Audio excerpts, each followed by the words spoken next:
What if you could enjoy a juicy steak knowing it's created in a way that can make the world a better place?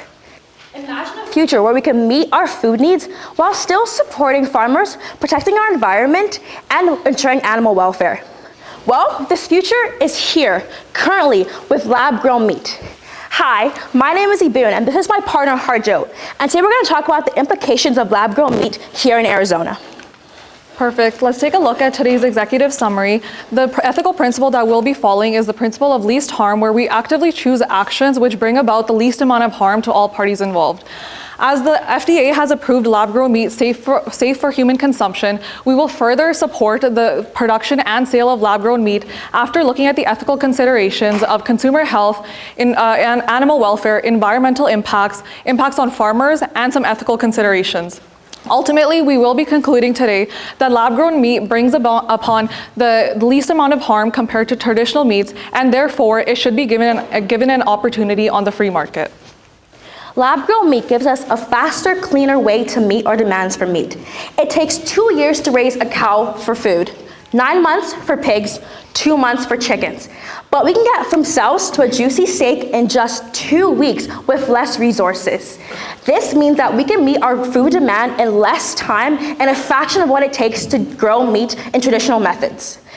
As well, we have a cleaner, faster process that gets us to the same end result, real meat. We take stem cells from live animals without slaughtering them. We put them in a bioreactor in a nutrient-rich bath where we eventually get muscle and cell tissue, which we shape into meat products. Again, it takes a fraction of the time and we get real meat in an ethical and sustainable way.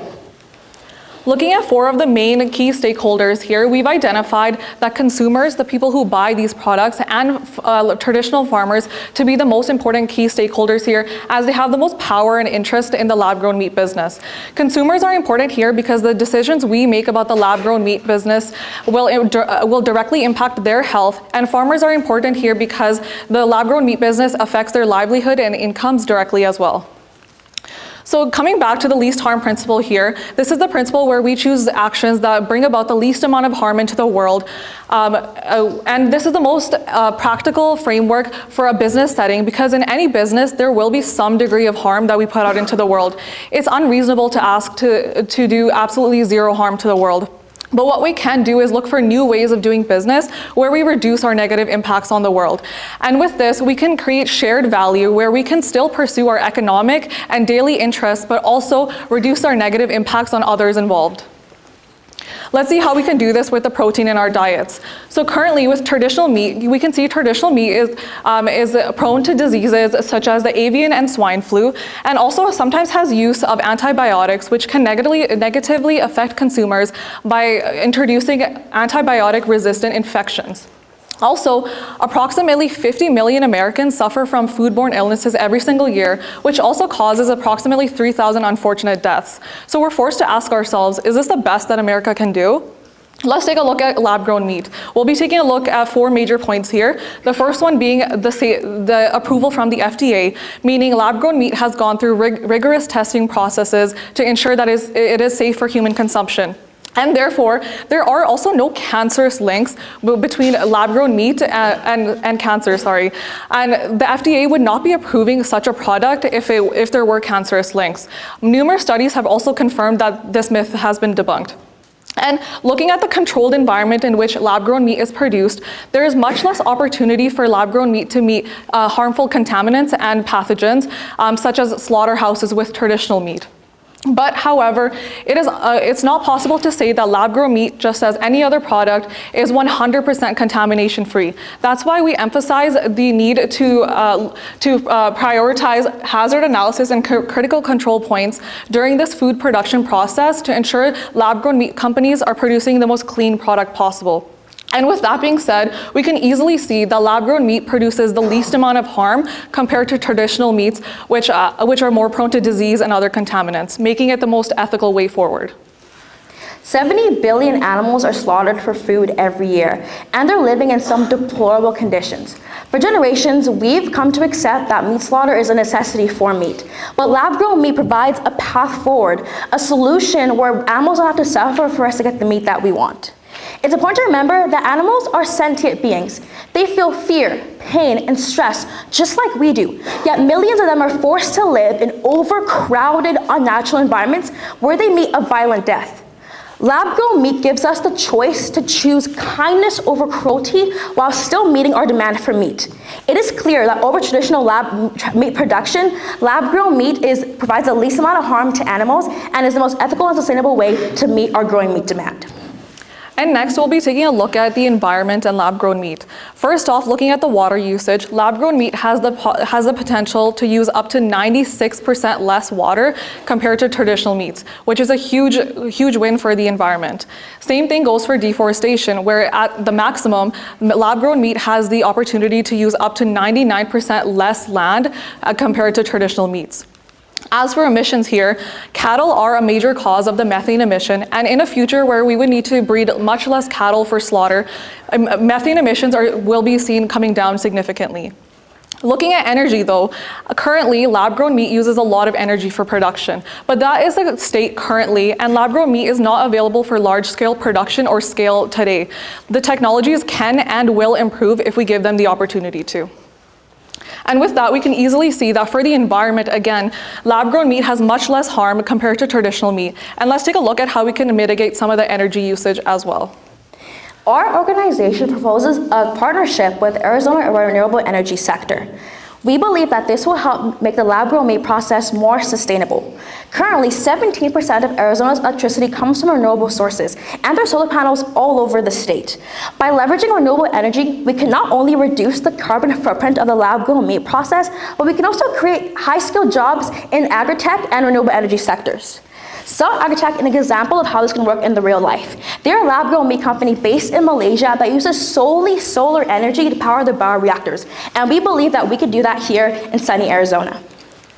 So of course, one of the major concerns is the impact of lab-grown meat on traditional farmers.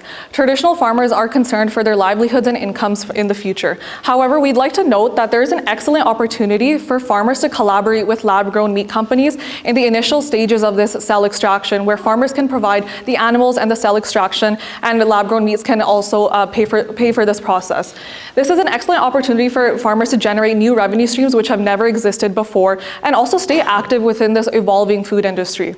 With all of the benefits with the environment, consumer health, and animal welfare that we've highlighted today, we can see that the benefits are clearly outweighing the competitive advantage, the competitive atmosphere that the traditional farming industry will be facing. With that being said, it's important to remember that competition and innovation are normal parts of any business. America cannot shy away from innovation just because there's a bit of competition. We understand that there's new challenges here that we've never tackled before, but we will be able to if we give it the opportunity. Now we can look at the economic considerations. Lab-grown meat does have a market, and if we can see it by 2040, 35% of the lab-grown meat market will be made of lab-grown meat.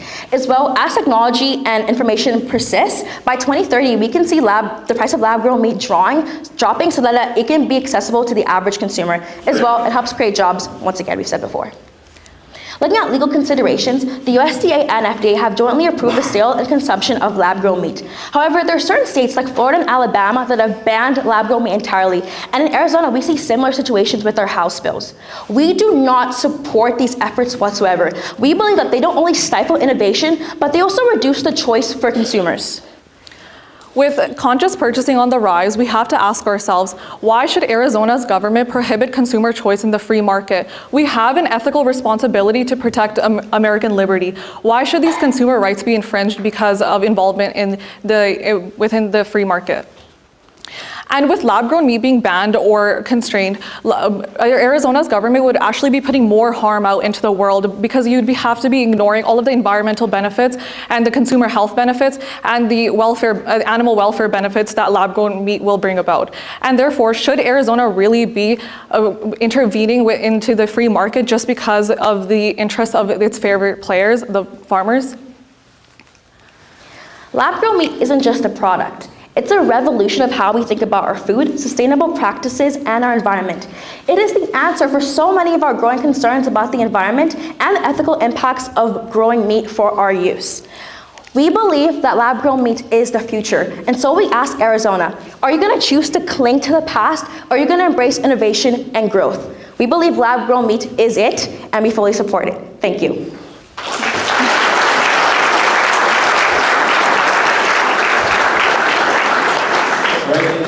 University of Alberta, it's time for your one question.